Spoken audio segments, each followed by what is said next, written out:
सहगण रघुनाथान्वितं तं सजीवं साद्वैतं सावधूतं परिजनसहितं कृष्ण चैतन्य देवं श्री राधा कृष्ण पादां सहगण ललिता श्री विशाखान्वितं हे कृष्णा करुणा सिंधु दीनबंधो जगन्पते गोपेश गोपिका कांत राधा कांत नमोस्तुते ताप्त कांचन गौरांगी राधे वृंदावनेश्वरी वृषभानुसुते देवी प्रणमामि हरिप्रिये वाञ्छा कल्पतरुभ्यश्च कृपा सिन्धुभ्येव च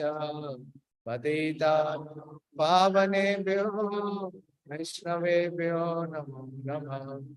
जय श्री कृष्ण चैतन्य प्रभु नित्यानंद श्री अद्वैत गदाधर शिवासादि गौर भक्तवृंद हरे कृष्णा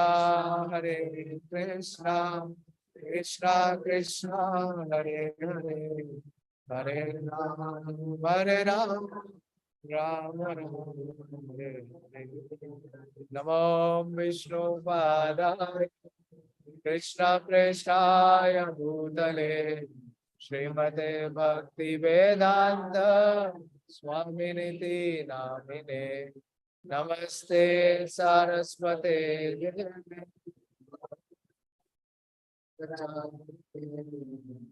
कृष्ण शून्यभावी पाश्चात्य देश धारिणे।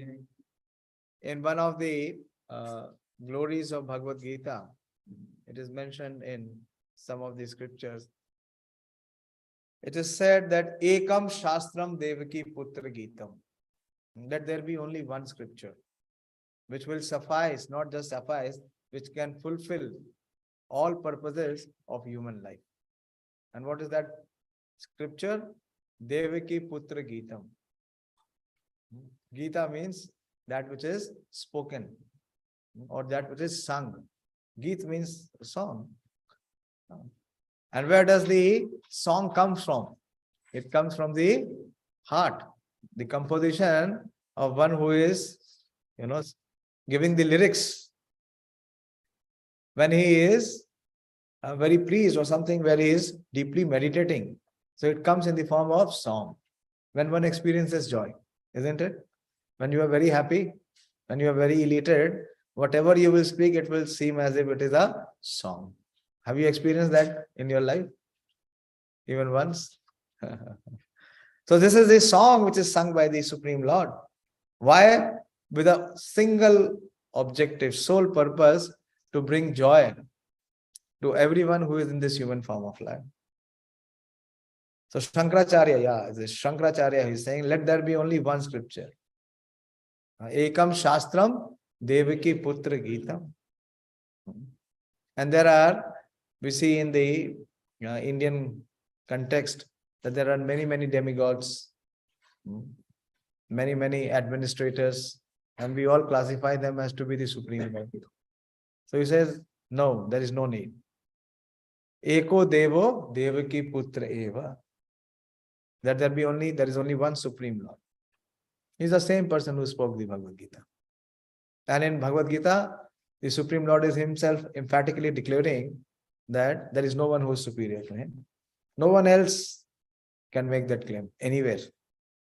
Because no one is there to make the claim. Because no one has that position. And Eko Mantras Tas Namani Yani. So this is a age where everyone is interested in one point solution to all problems, isn't it? We want to have one person or one authority or one place where we can find all solution to all the problems. So what is the mantra that one should chant or one should accept? Eko mantras tas namani yani. And what one should perform? Karma api ekam devasya seva. So all that is required in one's life to achieve the purpose, the fulfillment of human life is all there. And it begins with one who studies Bhagavad Gita. In the morning we were discussing, some of you came, that so far whatever we are achieving or whatever we are amassing as assets, as resources, is it bringing joy to our hearts? It's a serious disconnect. So if we bring Bhagavad Gita, so that disconnect can be bridged. You can cross over this material ocean, and while living in this material ocean, you can experience bliss. So speaking on the second chapter, so Krishna is giving that art of how we should live in this world, and remain unaffected by the evils of this world. How many of you are interested? Of course, you have to live in this world. How many of you are preparing to leave? Anyone? No one. We live as if we will live forever. But can we live forever? No. So if we have to live and we have to leave, then what we have to learn? We have to learn the art of being detached. The most essential theme of Bhagavad Gita is Nishkam Karma Yoga. So we will be focusing on this section, the section of performing two duties. G, we have discussed, G stands for guide or guru or Gita. So if we make Gita our guide, our guru, and someone who is living Gita, who has applied the principles of Bhagavad Gita, if we are guided by him, then what we will come to understand is who we are, the right identity. And guru or guide, what he does, he engages us in two duties. We discussed the occupational duty, that is called the Swadharma. That is on the bodily platform. But body is not eternal. Body takes birth and it will have an expiry date, isn't it? But beyond body is the self. That is called the Sanatan Dharma. Sanatan, the word itself means that which can never be eliminated. So how to come to the stage of performing Sanatan Dharma? So we discussed last time 3 principal verses. Krishna speaks the principle and the conception of Bhuddhi-Yoga. At the level of body, it is Varnashram Dharma, that is the Swadharma. But at the level of soul, to come to the understanding of soul, so Krishna is combining both. Krishna is combining, it is called Bhuddhi-Yoga. Buddhi means intelligence. So how the intelligence has to act on the basis of knowledge which has been given by Krishna. That is the Atma Gyan. So decisions are to be taken on the basis of being Atma. And yoga means connection. And Krishna is saying that the greatest advantage or benefit of working in Bhuddhi-Yoga is, what was the advantage? Why we should work in Bhuddhi-Yoga? Anyone remembers? Why we should practice Bhuddhi-Yoga? No reaction from you. Okay, very good. Yes. One will be not receiving any reaction. Very good. What else? But still we are not very inclined with it. We will not receive reaction, but we want result. We want to get something tangible.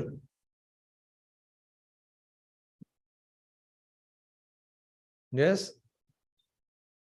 Why we should work in Bhuddhi-Yoga? Those who are online, they can also answer.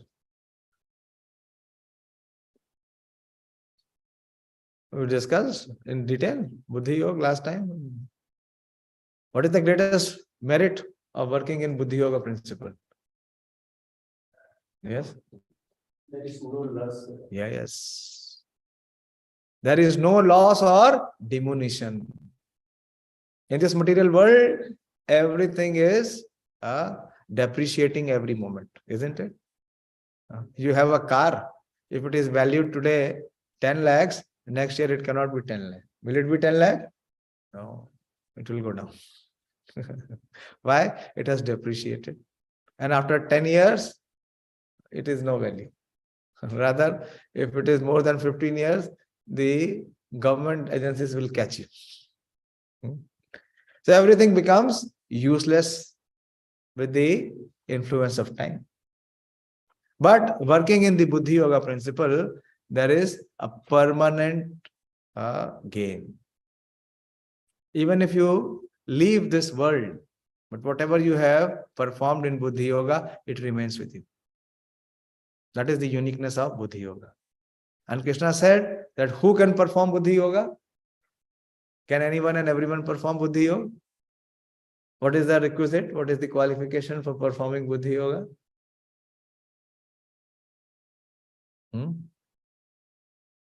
We discussed that. The next verse.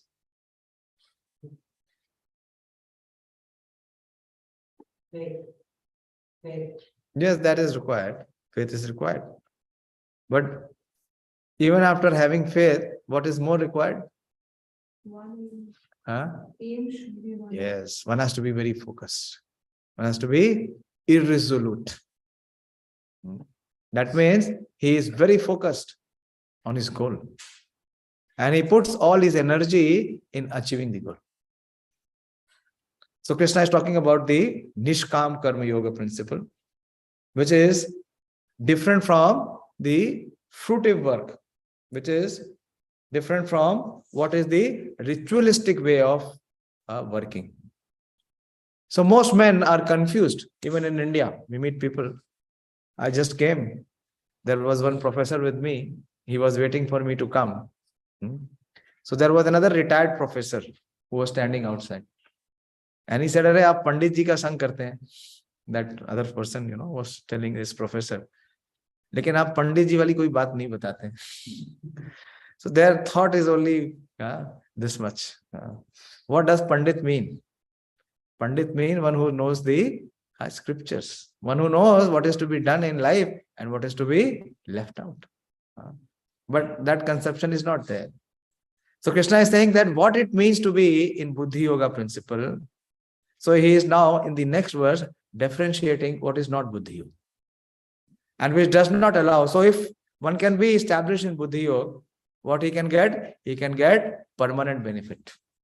In this impermanent world where everything is temporary, one can still get the permanent result or permanent benefit.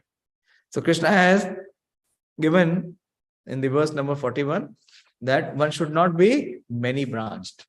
Those who are irresolute, they are many branched. So who are those who are irresolute and many branched? Those who cannot perform Buddhi-Yoga. The Krishna explains in the next verses. 42nd and 43rd verse. Okay? Bhagavad Gita is with you? Chapter 2nd, verse number 42 and 43. Aapke paas hai? You can see that verse? Yeah. So Krishna says, Yamimam pushpitam vacham pravadanti avapashtita vedavada rata partha nanyadastiti vadina kamatmana swargapara janma karma phala prada kriya vishesh bahula bhogeshwarya gatim prati. So we will start from the last line. So people are more interested in activity oriented. Kriya Vishesh Bahulam. They want to perform many different or multiple activities. Why? Variety, isn't it? They are interested in trying to do something new. Why? Kriya Vishesh Bahulam Bhogeshwarya Gatim Prati. Because their goal is only one. How to enjoy more. So such people, what is their destination? They are very easily misled. They are very easily misdirected. Where? In Vedas. In the scriptures. So men of small knowledge are very much attached to the flowery words of the Vedas. The yam imam pushpitam vacham. Pushpitam means flower, and vacham means the words, or when one is speaking. Pravadanti na avapashtita. That means those who are not resolute, those whose intelligence is not in Buddhi-Yoga. So what they will do? They will pick up the mobile phone. They will open YouTube or whatever, Facebook, and 2 hours will be gone. By the time they realize, 2-3 hours is gone. Surfing. Another name for surfing is Prabhupada said is suffering. Somebody asked in the morning how to schedule time. So see, Krishna is giving. Bhagavad Gita is nothing else but time management. It speaks about precise way how to utilize time. So he says that those whose intelligence is less, those who are men of small knowledge, are very much attached to the flowery words of the Vedas. Because Vedas, if we have to achieve knowledge, we have to receive knowledge, we will approach Vedas. Like if you have to have some information or knowledge, where do you go? What is the platform today? Google. Google. Go Google. The Guru is Google. Google Guru. Yeah. So which recommend various fruitive activities for elevation to heavenly planets, resultant good birth, power, and so forth. Being desirous of sense gratification and opulent life, they said there is nothing more than this. Like a child. For a child, if you give him independence, so what he will be? He'll be very happy. He can play. You give him lots of chocolates. He can eat. He can enjoy. So here the knowledge which Krishna is giving here, he is saying, he is distinguishing, he is differentiating between those who are in Buddhi-Yoga. So they are not attached to flowery proposals or something which is seemingly attractive in this world. What is seemingly attractive in this world? All such proposals. Fruitive activities. Why people are working? Because they can enjoy the fruit. They can enjoy the result of their work. Otherwise, why will they work? They don't want to work. Then elevation to heavenly planets. Whatever enjoyment is possible in this earthly planet, heavenly planet is million times more. That is why everyone, you see, in the family, if someone leaves, what do they write? Swargiya. No one writes Narkiya. Has anybody written Narkiya? Never. Why? Because the aspiration is this, that they want to go to the heavenly planets. Why? So that they can enjoy. They can unrestrictedly enjoy more. Then good birth, power, and so forth. Janmeshwarya Shruta Shribhir. So everybody is looking for having opulence in life, isn't it? That he gets the opportunity and opulence. Then he can really live life or enjoy life. Why? What is the root cause? Being desirous of sense gratification. Kamatmana para. Because they are thinking that through sense enjoyment they can become happy or sense gratification. They say there is nothing more than this. So this is normal life.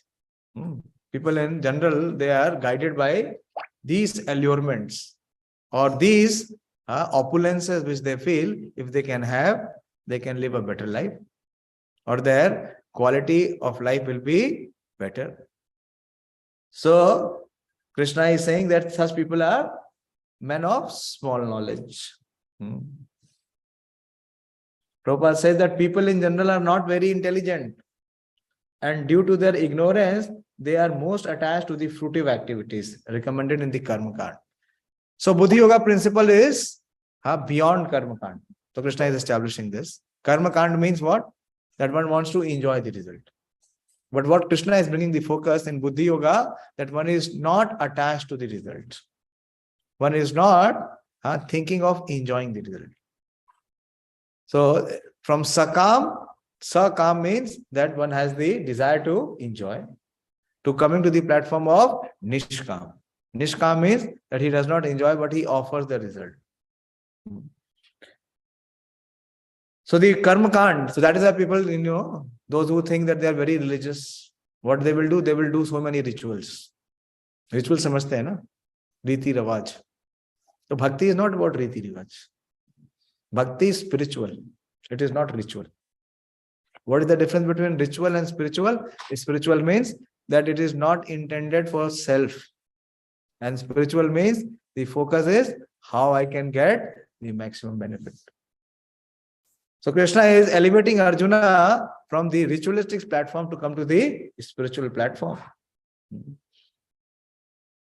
So men are more attached to fruitive activities recommended in the karma kand portions of the Vedas. They do not want anything more than sense gratificatory proposals for enjoying life in heaven. Why they want to go to heaven? Because where wine and women are available. That is the purpose. There are so many, terrorist outfits, particularly from those who are coming from who are misusing Islam. What is the recruitment drive? That if you get killed, where you will go? Jannat. And what you will receive in Jannat? Women and wine. You are not receiving now, so better die. Better die. So after death, you can enjoy. And that is what Prabhupada is saying. People are not very intelligent. They're so foolish. And this is what the recruitment is. Even people from IITs have joined. You know that? This is the level.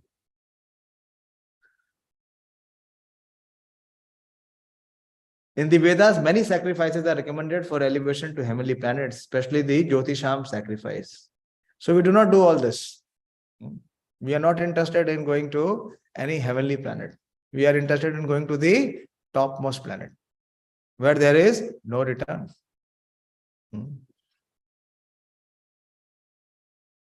And they perform these sacrifices, they must perform this. And men with poor fund of knowledge.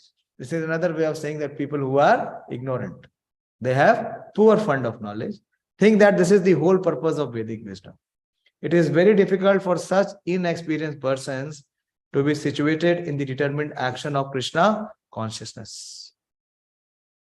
As fools are attached to the flowers of poisonous trees without knowing the results of such attractions, unenlightened men are similarly attracted by such heavenly opulences and the sense enjoyment thereof. I just met one youth, somehow not very clear about what life is and what life's goal is.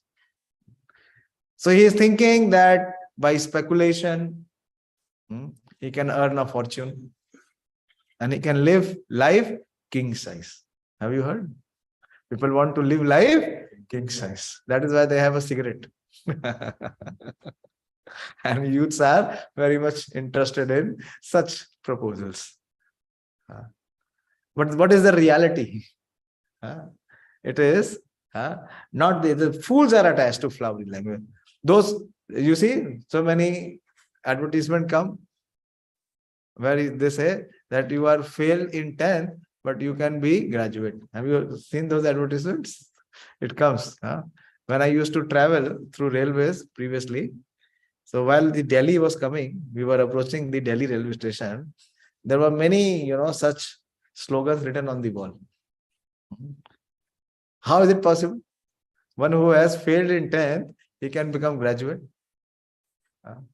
So people, those who are fools, they are attached to the flowers of the poisonous tree without knowing the result of such attraction.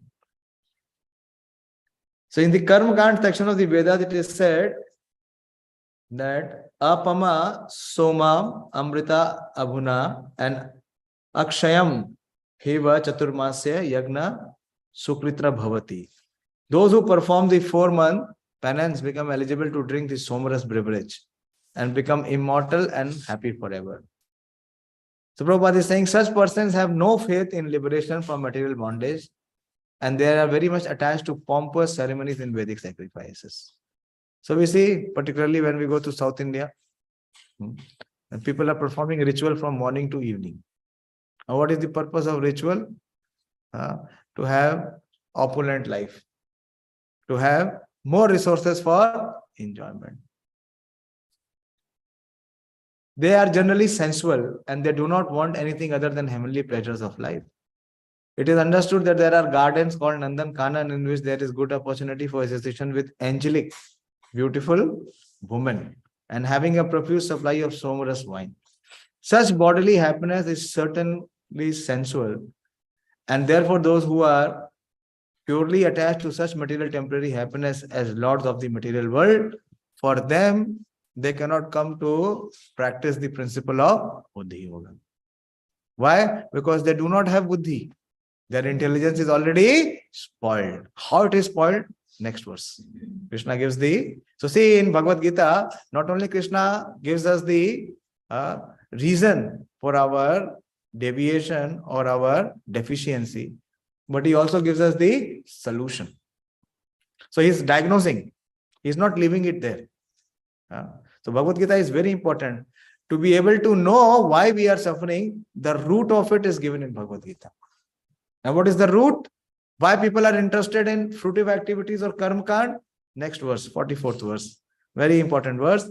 Bhogaishwarya prasaktanam taya parita chetasam vyavasayatmika buddhi samadho na vidhiyate. So bhog and aishwarya. Everyone is attracted or naturally inclined for these two aspects. Bhog means the opportunity to enjoy, and aishwarya means the opulence. So in the minds of those who are too attached to sense enjoyment and material opulence, so what this aspect does? Opulences and material enjoyment, as much as desires we have in our heart to enjoy, what it does, it creates a cloud cover over our intelligence. Taya aparit chetasam. His intelligence is already covered. Intelligence is covered means that he cannot decide what is right, what is wrong, what is beneficial, what is harm. So for such people who are bewildered by such things, so when the intelligence is not working properly, one is always in bewilderment. Why a person is bewildered or confused?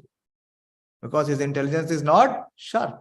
If intelligence is sharp, then he can discriminate. He can decide what is to be done. The resolute, for such people, vyavasayatmika buddhi. So those who are on the principle of Buddhi-Yoga, what kind of buddhi they have? Vyavasayatmika. Single pointed focus, sharp, clear, convinced. There is no element of doubt. So such resolute determination for devotional service to the Supreme Lord does not take place. So this is the root. Many students or people come to us and they say that we want to practice Bhakti Yoga, but we are not able to do. Why we are not able to do? This is the reason. Because the innermost chamber of our heart, this is what our desire is. This is what we are trying to achieve, is Bhoga and Aishwarya. So till the extent this Bhoga and Aishwarya propensities are there, what the intelligence will be? It will remain irresolute.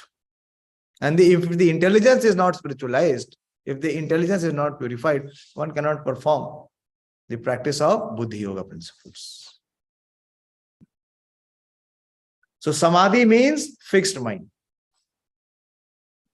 So to the extent one is in desire of enjoying material opulence and sensual pleasure, his mind will be very much disturbed.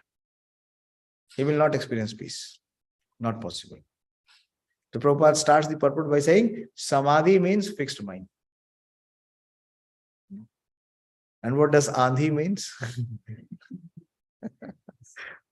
The mind is always wavering. Sangram. What is Sangram? The unsteadiness of our mind. That is the conflict within, inside. So Samadhi means fixed mind. The Vedic dictionary, the Nirukti says, Samyoga adhiyate snim atma tattva yathatmayam. When the mind is fixed for understanding the self, it is said to be in Samadhi. That means it is not interested in sensual pleasure. It is not interested in material opulence. what is the greatest treasure? What is the most valuable thing? Is the self.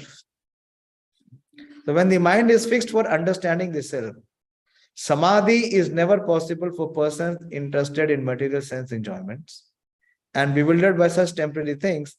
They are more or less condemned by the process of material energy. So you have seen the child who is very naughty, who is very mischievous. Can you make him sit and learn? As soon as you will make him sit, he will run away. He'll find something to play with. And why it happens? Why someone's mind is so restless? What is the reason? Krishna gives the next verse. Traye gunya vishaya veda Nestar gunya bhava arjuna Nirdvando nitya sattvasto Niryoga shema atmavan. So Traye gunya means the three qualities or the three modes. So everything which is within this material world, it is influenced and affected by the three modes. Nature means it is working with the three different modes, or it is called the guna. Guna means the quality, and guna also means the rope. So everyone in this material world, he has the influence of these modes. We will discuss this, what is modes. It is not visible, but it acts. There are three modes. Principal mode is mode of goodness. And it affects the mind the most. Where the effect of the mode is maximum on our mind. So one is who is in the mode of goodness, his mind is peaceful. Mind whose mind is peaceful, where he can be in? He can be in Samadhi. Samadhi is only possible for whom? What does Samadhi mean? That the mind is tranquil. That the mind is restless. If it is not restless. So restlessness of the mind is less. So if the restlessness of the mind is less, then only it can concentrate, isn't it? If the mind is restless, can it concentrate? No. So Krishna is saying that all these Vedas, the Karma Kanda sections of the Vedas, they are within the three modes. The Vedas mainly deal with the subject of the three modes of material nature. So Arjuna become transcendental to these three modes. How? If one becomes transcendental to three modes, he becomes nirdvanda. What the mode does, there is always dvanda. Dvanda, you understand? Duality. Duality means there is always a indecision. Whether to do or not to do. Or if in to do, what to do. How to do. Where to do. With whom to do. There are so many dilemmas and doubts. So if one is in the Karma Kand section, so Krishna is giving focus here on the Karma Kand. Karma Kand essentially means those who are trying to enjoy the result. So for them, they will never be over with the duality. In their life, till the last breath of their life, they will be faced with duality. Duality means doubt. And nitya sattvasto. So Krishna is saying you become nirdvanda. Rise above the duality. Be free from the duality. Free from dualities and free from all anxieties. Where does anxiety come from? From the mind. So Krishna is telling Arjuna that you uplift yourself. You scale yourself up. You do not consider yourself at the level of mind. Do not attach yourself with what the mind is directing or dictating. Very important. At the spiritual level, we do not remain at the mental level. The lowest level is the sensual level. You understand what is sensual level? Where people are more interested in just enjoying through senses. Like a child. Many times I give this example. If you give anything to a child, where will he take? In his mouth. Isn't it? Because he has this experience only that through mouth we can enjoy. Isn't it? You give anything to a child, where he will take? To his mouth. But as he grows up, does he take everything to his mouth? No. Yeah. So that is the sensual. So the animals are on the sensual level. They understand only the sensual pleasure. But in human form of life, the consciousness is more refined, is more advanced. So the identification is not just with the senses, it is with the mind. Most of us, who is our guiding force? All of us. Why say most of us? All of us. Who is our guiding force? Our mind. So whatever mind feels favorable, we want to do. And whatever mind feels unfavorable, we want to give it up. So at the level of mind, there are two things. One is the dvanda, which is the duality. And what is the result of the duality is anxiety. Isn't it? So Krishna is telling Arjuna that you rise above. And how you can rise above? Niryoga Shema Atmavan. Atmavan means to come to the platform of soul. But how to come? How to rise above duality and be free from anxiety? Niryoga Shema. Become free from gain and loss. That is, again, Krishna is telling Arjuna to be free from the fruitive mentality, to try to enjoy the result. Why Arjuna was not fighting? Last time we discussed, last time. Because Arjuna was seeing a total loss and loss situation. If he fights and he wins, he cannot enjoy it. Why? Because he will have to kill his own kinsmen, his own relatives. So how can he enjoy? Supposingly you get a new car in your house, but somebody passes away. Can you enjoy the car? No. Isn't it? So he is saying, how can I enjoy the kingdom if I kill? So for me, it is a loss. And if I fight and if I lose, of course, there is a loss. So in both situations, I see a complete loss. So why should I fight? So here Krishna is saying that you rise above this consideration of gain and loss. This is duality. Victory or defeat. Pleasure or pain. Gain or loss. Fame or infamy. Honor and dishonor. So till the time these considerations are there in our life, what we will experience? Anxiety. Anxiety. And not just anxiety. There is an advanced version of anxiety. What is it called now? Depression. Depression.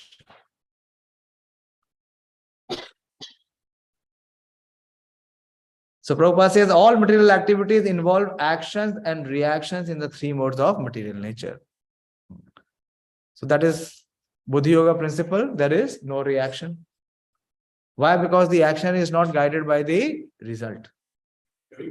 They are meant for fruitive results, which cause bondage in the material world. The Vedas deal mostly with fruitive activities to gradually elevate the general public from the field of sense gratification to the position of transcendental plane. Arjuna, as a student and friend of Lord Krishna, is advised to rise himself to the transcendental position of Vedanta philosophy, where in the beginning there is Brahma Jigyasa. So human life is not meant for sensual pleasure. That is suited for which species? Animal species. If coming in this human form of life, one is acting on the platform of animal, then what is going to be his next birth? What reaction will he get? He will get the animal species. So Krishna is asking Arjuna that you rise above. So there is Brahma Jigyasa, or questions of the supreme transcendence. All the living entities who are in this material world are struggling very hard for existence. For them, the Lord, after creation of the material world, gave the Vedic wisdom, advising how to live and get rid of material entanglement. So this general principle that we have, that if we have more resources, if we have more opportunities, then we can live life better. Not possible. Why? Because as we try to enjoy what we will receive suffering. How the suffering will come? Because of the reaction of the action. When we will come in the 5th chapter, Krishna will speak this principle. He says that ye hi samsparshaja bhoga dukh yone hi evate. So where is the suffering coming from? The suffering is coming, the root of the suffering, the seed of the suffering is this intention or desire to enjoy. So to the extent one is desiring or attempting to enjoy what he will receive the reaction. And the reaction will come in the form of suffering. So Krishna is telling here, Arjuna, that you rise above this fruitive or sense-gratificatory desires.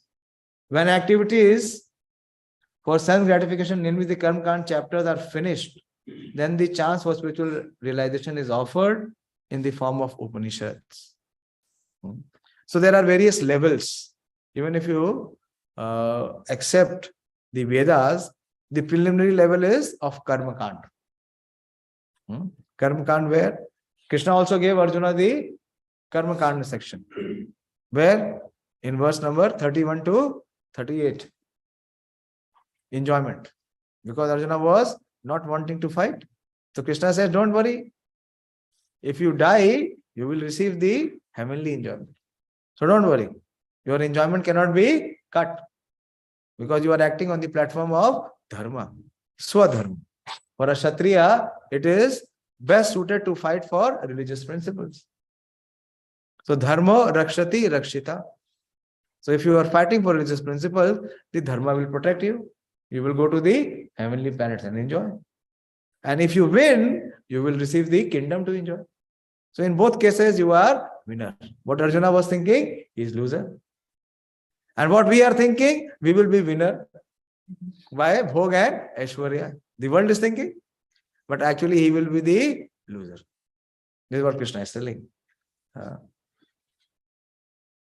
As long as material body exists, there are actions and reactions in the material mode. One has to learn tolerance in the face of duality such as happiness and distress, or cold and warm. And by tolerating such dualities, become free from anxieties regarding gain and loss. This transcendental position is achieved in full Krishna consciousness when one is fully dependent on the goodwill of Krishna. So Krishna is uplifting Arjuna, and through Arjuna is giving opportunity for all of us, that when we are performing our actions, our duty, we should not be guided by what will be the result or what will be the outcome. And then he says, he gives the next verse, that Yavan arte udpane sarvata samplatodake tavan sarveshu vedeshu brahmanasya vijanata. That all purposes served by a small well can at once be served by the great reservoir of water. So he is giving one analogy, one example to demonstrate that there are various sections in the Vedas, mainly the Karma Kanda section. And you know how much of Karma Kanda is there in Vedas? Percentage wise? Many times I have spoken about it. How much? 96%. How much? Actually, it is almost entire. And then there is Gyan Kand and there is Upasana Kand. So the Upasana Kand brings the elevation of the soul to come to the platform of transcendence, which is beyond the modes. It is very, very less. And where the transcendence begins, it begins with Upanishads, Prabhupada is mentioning. And which is the best of the Upanishads? Gita Upanishad. That is why if we have only one scripture, one book, this fulfills the purpose of the highest perfection of human life. Because it uplifts us to come to the transcendental platform. So here Krishna is telling that in village, how many of you come from village background? Who have lived in village? Most of you. So in village, to have drinking water, now maybe not in your generation, but one generation back, what used to be the source? Well. And there used to be, you cannot have one well from where you are drinking also, and you are washing clothes also.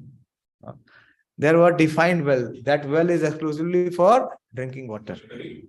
So that there is more care and attention, more level of hygiene and cleanliness is kept, so that the water remains potable. So in the villages previously, there used to be many wells for different purposes. One for washing clothes, one for maybe using for other, giving water to the cattle. So there were many wells required.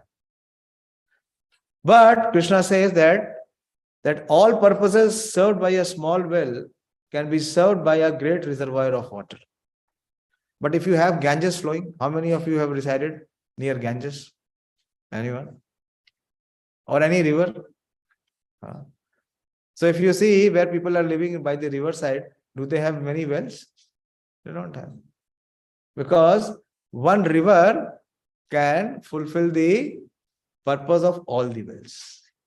Because it is flowing and it is a big reservoir, even if the animal is drinking, it does not become contaminated. Does it become contaminated? Do we don't drink the water of Ganges? Now it is very difficult. Because some cattle would have, also drank water from Ganges, so I cannot drink. Do we consider that? No, we don't consider that. So he's saying, the Krishna is saying here, similarly, all the purposes of the Vedas can be served to one who knows the purpose behind them. So most of the people who are approaching even Vedas or Karma Kand, what Krishna is emphasizing here is the mentality with which people work. What is the mentality with which people work? That they want to enjoy the gains or enjoy the results. So Krishna is saying that this kind of mentality brings reaction, and this kind of mentality brings suffering. So Krishna is telling here that all the purposes can be served by a great reservoir of water. Similarly, all the purpose of the Vedas can be served to one who knows the purpose behind it. So what is the purpose of this knowledge which has been given in the Vedas, or this section which has been given in the Vedas? Is to know the Supreme. If we are, so what does yoga means? Yoga means connection or union with the Supreme. So if one is coming to this conclusion that the purpose of all this karma kand is to gradually go beyond, is to reject, then one is following the purpose of Vedas. So unless and until one knows the purpose, he cannot achieve it. So Krishna is saying here that the purpose of the Vedas is to know the Supreme. But do we see those who are in karma? I have lived in Varanasi for many, many years, and there are very karma kandi specialist people there. They engage so many people in karma kand rituals. And what is the purpose of those pandit who are performing karma kand? Is to get money. How can they do benefit of others when they cannot do benefit of themselves? But do we think about it? We don't think. People go to astrologers to find what is there in their palm. As if the astrologer can change. If he can change, why can he not change his own life? Why can he not have a fortune for himself? But because the intelligence is covered, it is clouded. So Prabhupada is saying here that the purpose of self-realization is clearly stated in 15th chapter of Bhagavad Gita. The purpose of studying the Vedas is to know Lord Krishna, the primeval cause of everything. So what is the purpose of gaining knowledge from Veda? Is to come to know that who is the source. People in universities, they teach about the universal creation, how this universe came into being. But can we know about the universe without knowing the creator? No, not possible. So here the purpose of the knowledge is to understand that who is the source, who is the root. And that understanding can only come when one is guided by Bhagavad Gita. So here Krishna is saying, so self-realization means understanding Krishna and one's eternal relationship with him. The relationship of the living entities with Krishna is also mentioned in the 15th chapter of Bhagavad Gita. The living entities are parts and parcel of Krishna. And Krishna says that, Mamev Amsho Jivaloke. Like we say in Bible now, that God created man in his own image. So we don't come from apes and monkeys. It is only a speculation. It is only of men who are with poor fund of knowledge. Where do we come from? We come from the Supreme. Who is our Father? The Supreme Lord. So the living entities are parts and parcel of Krishna. Therefore, revival of Krishna consciousness by the individual living entity is the highest perfection stage of Vedic knowledge. And this is confirmed in Srimad Bhagavatam. Prabhupada quotes this verse of Srimad Bhagavatam, that Aho bato swapachato gariya yad jiva agre vartate namatubhyam tepus tapaste juhuvu shashnurarya brahmanucharanam grihnanti yete. Very famous verse. So this says that the persons who are chanting the holy name of the Lord, those who are chanting continuously, what is their situation? Why people are not able to chant? Because this is the qualification required. So Devahuti, Mother Devahuti is telling her son Kapildev in this section of Srimad Bhagavatam that, oh my Lord, a person who is chanting your holy name, although born in a low family like that of a Chandal, is situated on the highest platform of self-realization. So it does not matter from where birth is, from which family we are coming. Advancement in self-realization, there is no barrier. There is no impediment. Birth is no impediment. Such a person must have performed all kinds of penances and sacrifices according to Vedic rituals and studied the Vedic scriptures many, many times after taking bath in all the holy places of pilgrimage. Such a person is considered to be the best of the Aryan family. So, Eko mantra Devaki Putreva. Who can chant the name of the Lord? One who has surpassed all the Vedic rituals. He has studied all the Vedas. He has performed pilgrimage in all the places. So such a person who has surpassed all these levels, he can come to the stage of chanting the holy name. That means he has become very pure. So if we want to become pure, what we have to do? We have to chant. And who can chant? Those who are becoming pure. In the impure state, it's very difficult to chant. Why? Because in the impure stage, who is our Guru? Our mind. So one must be intelligent enough to understand the purpose of the Vedas. So how we can control the mind? Through intelligence. Because intelligence is higher than the mind. But at present situation, what is the result that we are seeing? Are we guided by our intelligence? Is our mind guided by our intelligence? Yes or no? No. The mind is so strong that it overpowers our intelligence. So what we have to do? We have to sharpen the intelligence to be able to control the mind. And how to sharpen the intelligence? How to sharpen the intelligence? We apply some very razor sharp instrument. Can we see where is the intelligence in our body? Can anyone detect? Is it in the head? Is it in the brain? Doctors think so. But it is not in the brain. Where is it? It is in the heart. It is in the heart. Why? Because people go, I'll give you a practical example to understand it. Very scientific way. You see, sometimes people go in coma. Have you heard that? Now it is happening more. People go in coma. What does coma mean? Brain dead. If brain is dead, anything which has become dead, can it become life? So a person who has gone in coma, can he come out from coma? He is coming out. That means the intelligence is not in brain. People go in coma and some of them recover, come back and become normal. Does the science have the ability to revive the dead to bring life? How it is happening? How it is happening? You got it? So the intelligence is not in the brain. The intelligence is in the heart. So Prabhupada is saying one must be intelligent enough to understand the purpose of the Vedas. Without being attached to the rituals only, one must not desire to be elevated to the heavenly kingdom for a better quality of sense gratification. It is not possible for a common man in this age to follow the rules and regulations of the Vedic rituals, nor it is possible to study all the Vedanta and the Upanishad thoroughly.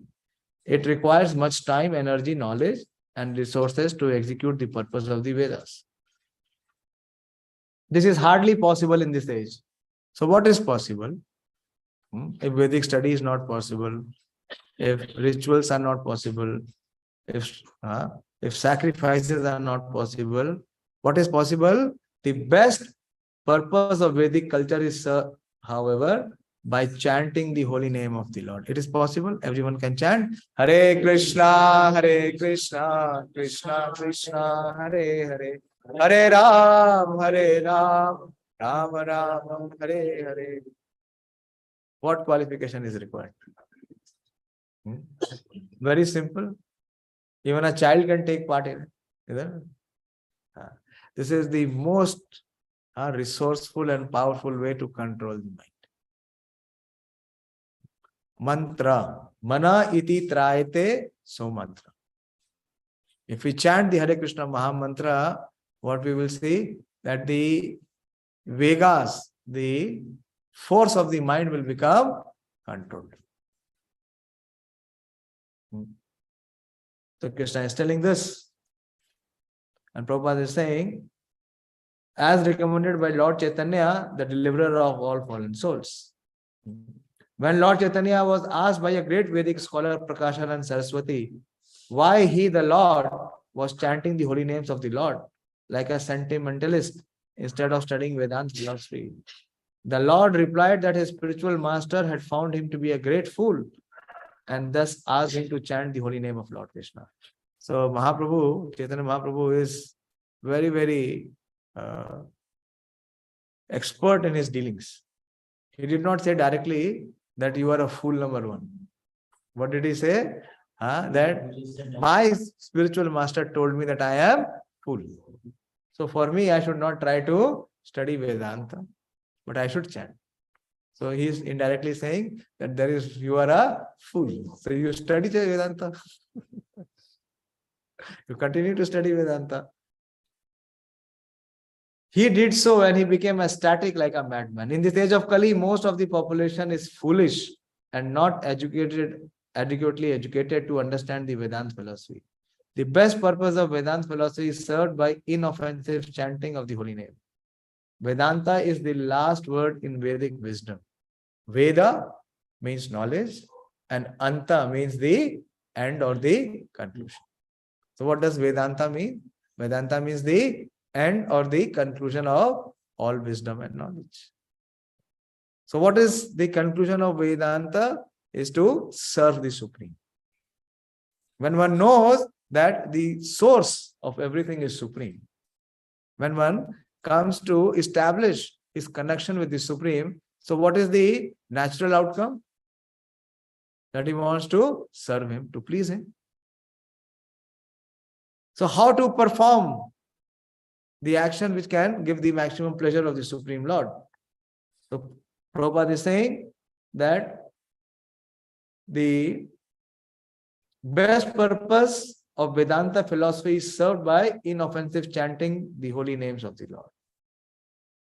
Vedanta philosophy is Lord Krishna. The knower and the author of Vedanta philosophy is Lord Krishna. When we'll come in the 15th chapter, Krishna says, Vedescha sarver ahameva vedyo vedanta krit ved videva cha. So the knower and the compiler of Vedanta is the Supreme Lord Krishna. And what is the purpose of Vedanta? Is to reach Him. So either one can go through Vedanta study or one can go through chanting. One is the staircase and the other is elevator. Which one you prefer? You should go staircase, find out. That is the ultimate purpose of Vedic mysticism. So now I wanted to say the verse which I want to discuss. So we were building up. So what one has to do and how to do, that he is situated on the platform of Bhuddhi-Yoga. Most famous verse of Bhagavad Gita, most quoted and most least understood verse. Very, very famous verse. You can chant with me. Karmannevadhikaraste ma phaleshu kadachana ma karmafal heturbhur ma te sango asti akarmani. So this verse has 4 parts. It has 4 parts. And people quote only the first part. And they neglect or they conveniently avoid the 3/4 part. So what is the first part? Karmanne vadhikaraste. One has the right or one is authorized. What is the authorization? To perform karmanne vadhikaraste or karmanne vadhikaraste. You have only one right. Eva. Eva means only one. What is that right? Is to perform one's prescribed duties. Not what we think. Work very hard and enjoy harder. That is not the right. Or people say, Bhagavad Gita teaches us, work is worship. Now, which work is worship? Not any work is worship. The thief who is planning to go and rob, is his work worship? Somebody who is thinking of a terrorist attack, is his work worship? So what kind of work is worship? Krishna is explaining here. He is saying you have only one right. And what is that right? Is to perform your prescribed duty, not any work. Any work that we like or we enjoy. That is not the work. He says you have to perform, the right is there to perform your prescribed duty. Many times we give the example, like there are so many medicines in the shop and every medicine is there to give some cure. So do we take medicine according to what we like? The one that has the best color or that which has the best flavor? Will it work? Which medicine do we take? Prescribed. Even if you go, if there is a good chemist, if he is an honest chemist, without prescription, he is not entitled to give any drugs, isn't it? Prescription is required. And who decides what we will take as the medicine? No. Doctor or an expert, the consultant. And today we doctors are called as consultants. You go. So, unless and until it is prescribed by someone who is authority. If you act on your own, it is not worship. Actually, we don't have the right to do any work. And even if you are performing your prescribed duty, what should be your consciousness or mind frame? That ma phaleshu kadachana. This is very important. That you have the right to perform your prescribed duties. That ma means na, not. So you perform your prescribed duty, but you are not entitled to the fruit or the result. This is nishkam karma. It is not with kamana, which is not sakam. So you perform the prescribed duty, being detached from the fruit or the result. Because you do not have the right to enjoy or avail the result. Ma phaleshu kadachana. Never. Ma means never. Never you have the entitlement to enjoy the result. So one has to be completely detached. Unless and until one is detached, he will not be able to perform the prescribed work. Are you getting? Yadavji? That is why that timetable is very much required. To know where are the areas where the time is being absorbed. Most of the time we are thinking of fruit, result, dreaming. Half of our life, not half, 3/4 of our life is lost in our dreams. In those dreaming state only, we are thinking we are enjoying. It has nothing to do with reality. Because Krishna is checkmating. You have the right to perform your prescribed duties. Not aspire for enjoying the result. Then he gives another nisheth or another prohibition. He says, Ma karma phal heturbhu. Hetu, you understand, is the cause. Karan. So because I am performing the action, it is because of me. If I don't come, there will not be a class today. Isn't it? He says, don't ever consider yourself to be the cause. Because who is the cause?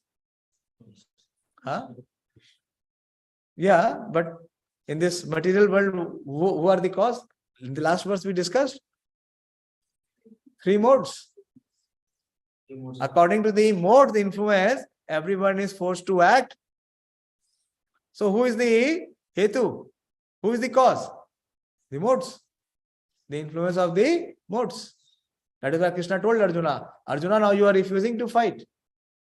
But even if you leave the battle from here, but you will not be able to stay in the jungle. You will not be able to take the profession of begging. Because of the influence of mode, you will come back and fight. Many times we have seen that. We want to leave a bad habit. New Year is coming. So when the New Year is coming, what is there in our heart? That I want to get rid of this bad habit. Isn't it? So next year, when the exams are over, then we say we will not fall in the same situation. For next exam, I will prepare from now. What happens? Does anything change? Yes. The calendar year changes. But we remain the same. Why?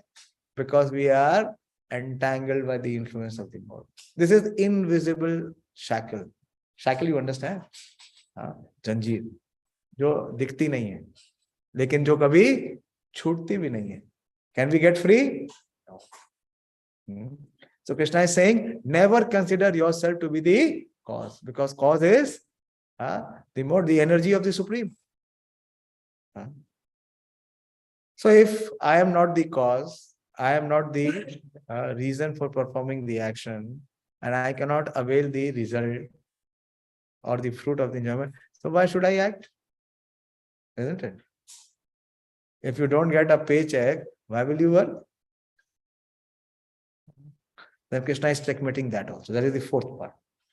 He says, Mate sango asti akarmani. Karma means action, and akarma means one who withdraws from action.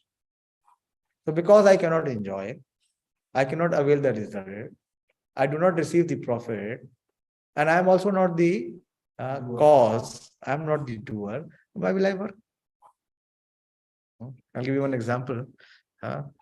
That previously, in India still it is there. There are tax slabs. If you have more income, your income tax is more. You know that? So one CA was sharing. So one employee, he was working. He was very sad that his salary has been increased.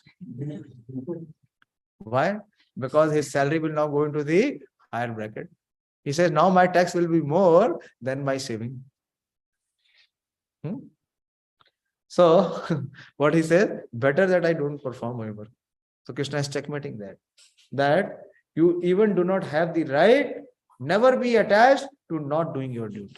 So Krishna has checkmated from all sides. You have only one right. What is the right? To perform your prescribed duty. So there are three considerations. Now, try to understand this verse. So that work which qualifies on all these parameters is worship. Do we perform any activity on these parameters where we don't want to enjoy the result of our action? We are completely detached. We don't consider ourselves to be the cause of the action. And we are not inclined to perform the action if we cannot avail the benefit. If one is in this frame of mind, in this state of consciousness, then what he does is definitely worship.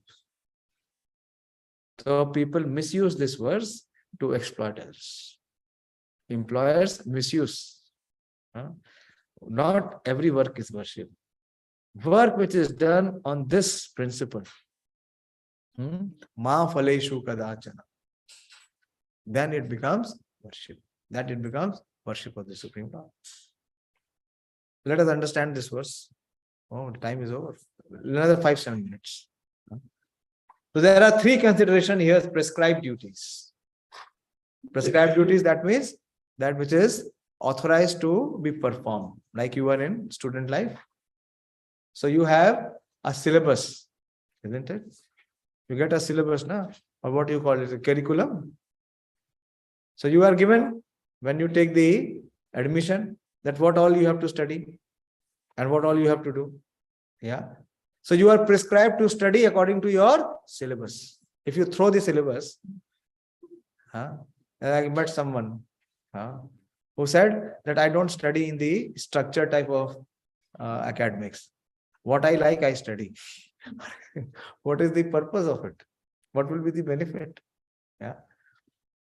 So one is prescribed duty. Prescribed means that is authorized. That is given to us by someone who is authorized. So if we perform that action, it is prescribed. And if we perform an action which is not authorized, it is called capricious, or it is called whimsical. You understand the word whimsical? मनमाना. ठीक है? पढ़ना ही तो है ना? मैं कुछ भी पढ़ूंगा, उपन्यास पढ़ूंगा. Yeah, I will thriller. Some thriller I will read. Or a bestsellers. That is called capricious. Capricious work means not performing the authorized action. And then the third is inaction. Can anyone explain what is inaction? Not performing authorized action. Capricious work is not performing authorized action, but performing some whimsical action. And inaction means neither performing authorized action nor performing whimsical action. These are whose? These are mainly the jnanis. Because action brings reaction, so I will not perform. And capricious action is sinful, so I will suffer, so I will not perform. But they will also not perform the prescribed action. So there are three considerations here: prescribed duties, capricious work, and inaction. Prescribed duties are activities enjoined in terms of one's acquired modes of material nature. Capricious work means actions without the sanction of authority. Clear? So we can classify. You can add one more dimension to our timetable. Which activity are we performing? How much is prescribed? How much is capricious? And how much is inaction? Quantify how much time where is being spent. Are we spending 24 hours in prescribed action? Then we are complaining we don't have time. So Bhagavad Gita gives us the vision to be able to see where we stand and what we are doing. And inaction means not performing one's prescribed duties. The Lord advised that Arjuna not to be inactive, but that he perform his prescribed duty without being attached to the result. One who is attached to the result of his work is also the cause of the action. So, doership and proprietorship or enjoyership. To the extent one wants to think, one feels that it is because of him that the action is being performed, then naturally he becomes the claimant of the result. One who is attached to the result of his work is also the cause of the action. Thus, he is the enjoyer or sufferer of the result of such action. So, this principle of every action has equal and opposite reaction works only when we consider ourselves to be the doer. So, in the third chapter, when Krishna will speak about Karma Yoga, he will explain this principle. That it is because of one's false ego. One is because of ignorance, and the other is because of false ego, that he thinks that he is the doer. As far as prescribed duties are concerned, they can be fitted into three subdivisions, namely the routine work, emergency work, and desired activities. Routine work performed as an obligation in terms of the scriptural injunction without desire for result is action in the mode of goodness. Work with result becomes the cause of bondage. Therefore, such work is not auspicious. Which mode is this? Passion. In the mode of passion, what we do? We work only to enjoy the result. So, in the mode of passion, can one perform duty? No. You cannot perform duty. Everyone has his propriety right in regard to prescribed duties, but should act without attachment to the result. And such disinterested obligatory duties doubtlessly lead one to the path of liberation. DODD. Just if you want to really remember this principle, remember DODD. What is? Disinterested obligatory duties doubtlessly. Very powerful principle. This is karmanne vadhikaraste. Disinterested means detached from the result. And obligatory duties means that you cannot withdraw. You have to perform. And the third aspect is doubtlessly. Without the expectation of gain or loss. Such an action leads one to liberation, no reaction, no bondage. Arjuna was therefore advised by the Lord to fight as a matter of duty without attachment to the result. His non-participation in the battle is another side of attachment. Such attachments never lead one to the path of salvation. Any attachment,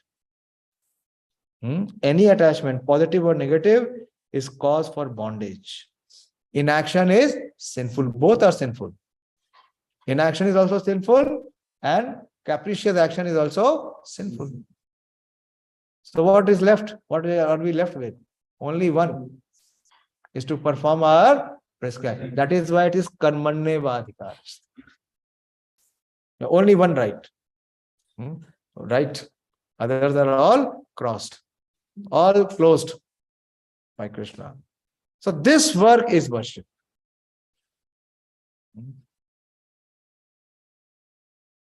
Therefore, fighting as a matter of duty was the only auspicious path of salvation for Arjuna. So I'll stop here. It is 9 o'clock. So to some extent we have discussed. This principle can be discussed in great detail. But more importantly is that it should give us the understanding and also the impetus to what we are thinking will bring pleasure is the cause of our suffering. Why? Because we are not accepting this principle of ma phaleshu kadachana. We are propelled with the action only because we want to enjoy the result. If we cannot enjoy, then we don't want to perform the action. Why people don't want to get married now? Why? Because marriage brings big responsibility. One has to have sacrifice. So people are coming to the level of animal species. Live in and live out. If our parents would have done that, what would be our state?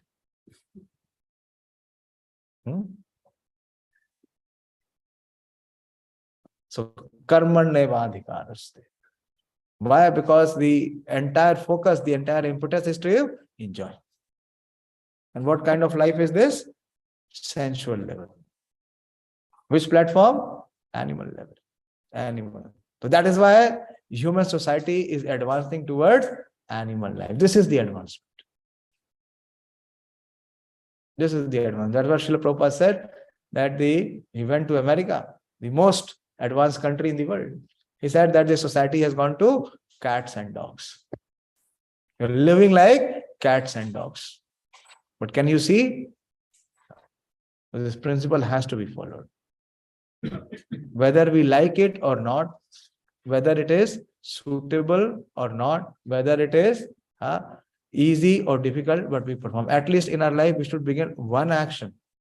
Every day we perform one action on this principle of karmanevadhikaraste. In chanting, can you enjoy? How many of us can enjoy in chanting? What happens in chanting? All the enjoyment is cut. So what we want to do? Cut chanting. Leave chanting. Many people come to us. Prabhuji, सब कुछ बढ़िया है, बस एक चीज छोड़ दीजिए. Chanting करने के लिए मत बोलिए. Why? Because it's so sensuous, so driven by the sensual impulse to enjoy. And what chanting does, it severs the opportunity, the dreaming state of the mind. They don't want to perform chanting. Okay, any question or any discussion, any doubt? Anything कुछ register कर रहा है हमारे intelligence में, हमारे intelligence के radar में? Something is catching, some signals are coming. टूटा कुछ हो रहा है या नहीं हो रहा है? बोलिए ममता. What is the difference between karma and vikarma? Means karma and vikarma Yeah, vikarma is capricious. Capricious. Karma means that is being performed under the scriptural code. Yeah, that is being performed, which is authorized. Like you were studying in an IRI, and what you are doing, you are studying the books which is recommended. So that is karma, a good karma. Good karma will bring good reactions, and bad karma will bring bad reactions. And vikarma means performing unauthorized action. We're not studying the syllabus books, we're studying the books of share market. What is it? Well, I am studying. I am a student, my dharma is to study. But what will it bring? Or some are preparing for IAS, or this and that, but not studying the textbook. That will bring reaction. Why people are suffering? Because the law is very subtle. Krishna will speak. Kim karma kim akarmeti kavyopi atra mohita. And even the most intelligent are bewildered. They cannot decide on their own. So if we try to decide on our own, what we will do? We will be guided again by our mind and senses. Mind and senses, where will they push? Where is the pushing? To perform capricious action. And because we perform capricious action, one will suffer. So karma, vikarma and akarma. Akarma means action which does not bring reaction. That is Bhuddhi-Yoga. Okay? But कुछ गया नहीं अंदर. क्या कह रहा है? Next session. Session तो होता है. Okay. So next Saturday is Gita Jayanti. Yeah. Not excited about it. Whether you are excited or not, let us follow the principle of karmanyevadhikaraste. It's the best time to practice the principle of karmanyevadhikaraste. And we attempt and try to distribute maximum Bhagavad Gita. All of you in IRI campus and all those others who are outside IRI campus online in your own respective areas. Both through personal distribution and also through sponsorships. So I want to have a target. I have been given a target by my authority. He has given me 10,000 Bhagavad Gita as usual. For last 10 years, that is the score. So I will try. By his empowerment, it becomes possible also. So I want you to also participate and contribute in this very important Vidya Yaga. This is the sacrifice of knowledge. Okay. So I start with from you. You note also, Prabhu. How much would you like to do? How much did you do last year? Huh? You did only 100 Bhagavad Gita. I think you are completely mistaken. You did only 100 Bhagavad Gita. You did more than 500. Huh? After how many years of Krishna consciousness you are in practice? 10 years. You want to remain on that you were in the first year. If somebody studies in the same class for 10 years, no, you should do at least 500. Okay? You write your name and 500. Even 500 is less. You can do more. You have to stretch. You have to make an effort. Manish Prabhu, you can unmute and speak. Yes, Hare Krishna Prabhuji. I'll also try Prabhuji to reach to 500. Yes. You can see it is not only individually you have to do. Those whom you are connected, those whom you are inspiring, you can engage them also. You have many people with you, no? So you can engage them also. It is not that you have to individually do. You have to give the opportunity to everyone. Okay, so you write Manish Prabhu is also 500. Who else wants to do 500?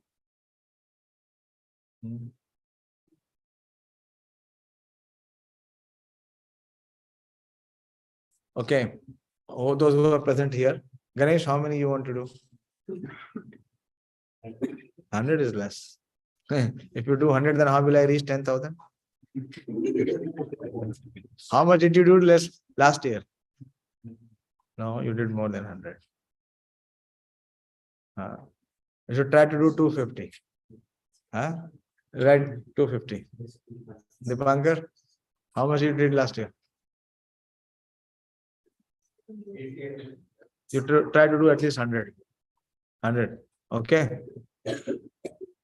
You try at least 10. Possible? You know 10 people in IRI? You know more. You can do more also. When I started from first year, it was 100. First year when I came to Krishna consciousness in 2003, it was 100. Next year it became 200. Then 500, 1000. And my authority, you see, he does not ask me. He gives the message to me. Your pledge 10,000. He has that confidence. Because what I have to do? Karmanyevadhikaraste. Because I am not attached to the fruit. So I have to make an effort. He does not have to even push me. I have to push you.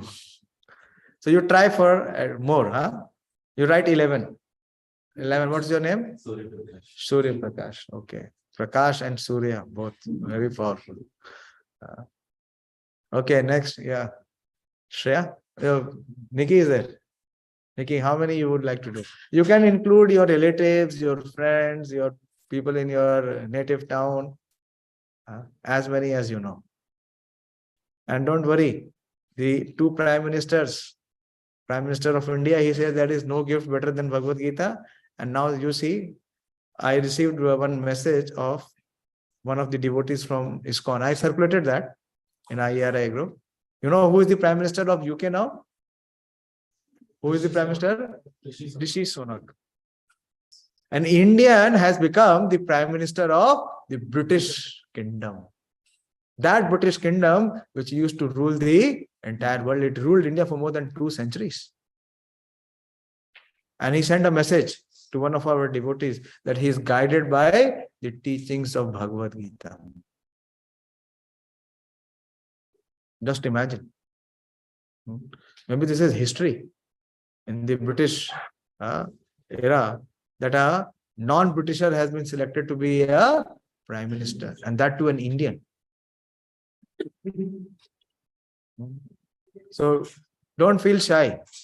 Our problem is what? That it is not doubtlessly. Disinterested, obligatory duties, doubtless. Very powerful principle. Apply it. It will work. But what we have to do? We have to become detached with our own ideas, with what our mind is saying. अरे कौन लेगा? किसको देंगे? वो क्या कहेगा? वो क्या सोचेगा? Don't think all this. 100 you do, at least. How many years of practice? You should be doing many more, but at least 100 you try. Okay? Shreya, you also try 100? Or you want to do more? Huh? Don't want to do more? I told my Prabhuji, you empower me more, I'll do more. He said, nahi, itna hi kar lo.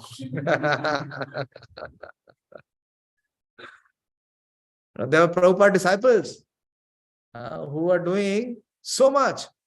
How they were doing, as much the empowerment is coming, we will do. Disinterested, obligatory duties, dutifully, doubtlessly. Okay. You will also like to participate? Do 11. Is it possible? No? Hindi, English, any language. Whatever language you desire. We have 6-7 languages. So you can take in any of the language. What's your name? Preeti. You write her name. You also give your numbers. So he will follow up. Okay.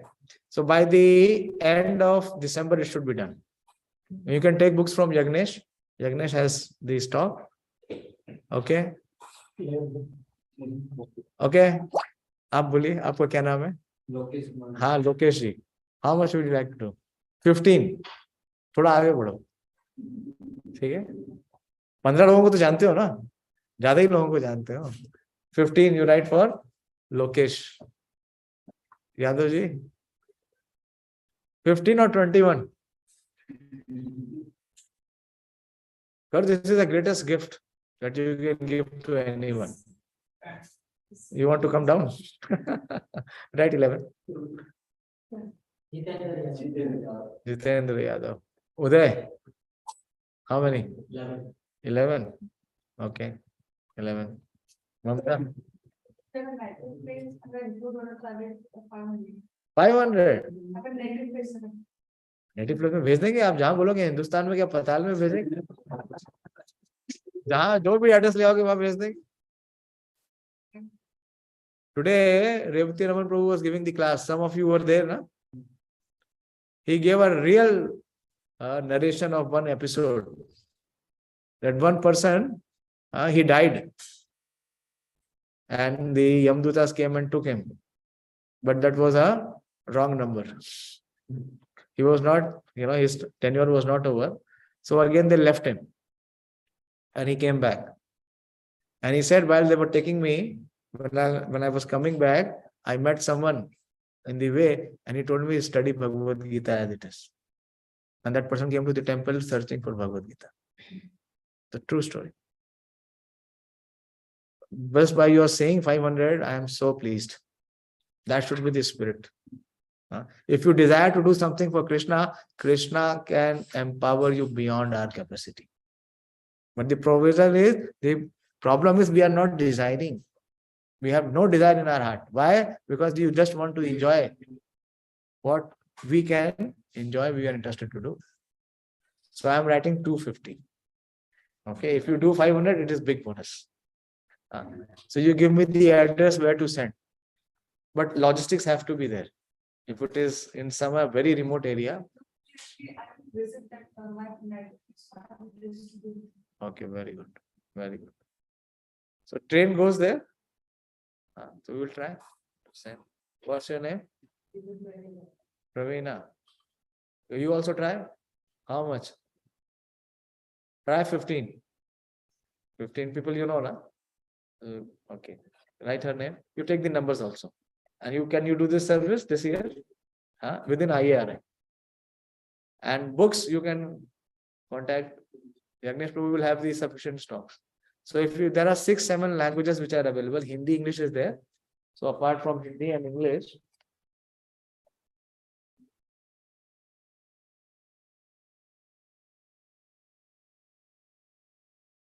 there is Gujarati, Marathi, Telugu, Tamil, Nepali, and Odia, which is available now. Bengali will also be available.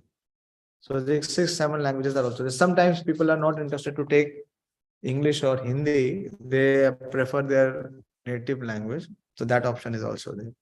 Okay. So quickly, what's your name?